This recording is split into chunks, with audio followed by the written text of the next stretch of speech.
ఢిల్లీలో చోటు చేసుకున్న రోడ్ రేజ్ యాక్సిడెంట్ వివాదానికి సంబంధించి బీజేపీ పోరుబాటు పట్టింది. ముఖ్యమంత్రి అరవింద్ కేజ్రీవాల్ నివాసాన్ని ముట్టడించేందుకు ప్రయత్నించింది. సతీష్ ఉపాధ్యాయ నేపథ్యంలో భారీగా కమలం కార్యకర్తలు తరలిరావడంతో ఉద్రిక్తత ఏర్పడింది. అడ్డుకుపోయిన పోలీసులపై కార్యకర్తలు దాడికి దిగారు. हम आम आदमी पार्टी की सरकार को एक रचनात्मक सहयोग देना चाहते हैं। हमने उनको 2 महीने का समय दिया।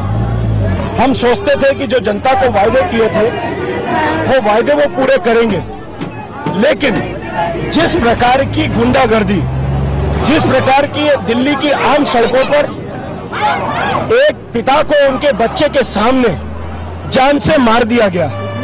हमारी लड़ाई पुलिस से नहीं है। पुलिस ने अपना काम किया है, 5 कल्प्रिट्स को पकड़ा है, लेकिन हमारी लड़ाई जिस नैतिकता की बात आम आदमी पार्टी करती थी, आम आदमी पार्टी ने कहा था कि वो दिल्ली के अंदर इस तरह की किसी भी अनैतिकता को बढ़ावा नहीं देंगे।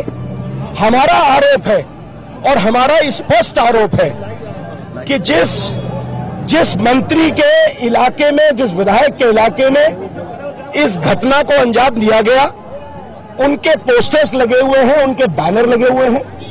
जिन लोगों ने इस हत्याकांड को अंजाम दिया वो उस मंत्री के सहायक है, सहयोगी है। कैमरा और माइक आपके पास है। कल मैं उनके घर पर गया था। वहां की जनता ने, वहां के लोगों ने और उनका भाई पहली बार उस मर्डर के बाद, कल मेरे जाने के बाद वो रोया है। उसको एकदम गम ऐसा लग गया था। सवाल ये है कि आप इस मुद्दे को केजरीवाल की सरकार पुलिस की तरफ मोड़ने का प्रयास न करे, केंद्र की तरफ मोड़ने का प्रयास न करे। सवाल नैतिकता का है। अगर वो पोस्टर सही है, अगर उन लोगों ने जो हिस्ट्री सीटर हैं, जिनके ऊपर 7-7, 10-10 मुकदमे बने हुए हैं, वो आम लोगों की हत्या कर देते हैं, तो तुरंत हमारी मांग है कि ऐसे मंत्री को, और भी मंत्री इन्वॉल्व है कई तमाम की चीजों में, लेकिन आज का प्रदर्शन उस मंत्री को, भारतीय जनता पार्टी, दिल्ली की ये संस्कृति नहीं है और दिल्ली में इस तरह की गुंडागर्दी, इस तरह की बाउंसर की राजनीति दिल्ली में तो कम से कम नहीं होगी। और इसलिए इस हत्याकांड ने हमको मजबूर किया है सड़कों पर आने पर।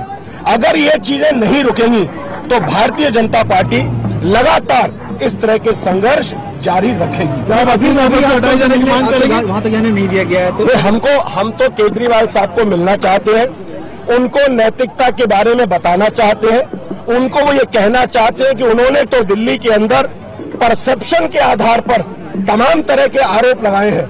हमारा कहना यह है कि वो जो फोटोग्राफ है, वो जो मंत्री के साथ जिन्होंने चुनाव में काम किया है, जो मंत्री के साथ लगातार रहते हैं, दिल्ली से बाहर के लोग हैं, हिस्ट्री सीटर हैं, बिल्डिंग माफिया हैं, उन लोगों ने दोनों बच्चों के सामने, हमारा कहना यह है कि अगर मेरे बच्चे होते, वो सामने लोगों को भीड़ में कह रहे होते कि मेरे पापा को बचाओ, मेरे पापा को बचाओ, लेकिन सामने जो लोहे के पंच है, उस पंच से उनको मार दिया गया।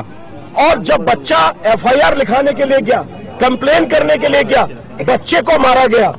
आपके लोग उसमें इन्वॉल्व हैं। मेरा मीडिया से कहना है कि आप लोग जाइए, जांच पड़ताल करिए, स्थानीय जनता से पूछिए।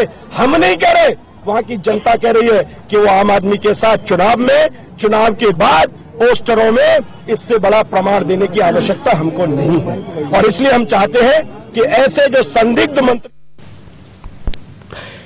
विशेषाल तरह रागम तानम पल्लवी प्रसारमవుతుంది. ప్రతి క్షణం ప్రత్యక్ష ప్రసారాలు చూపిస్తూ ఉండండి.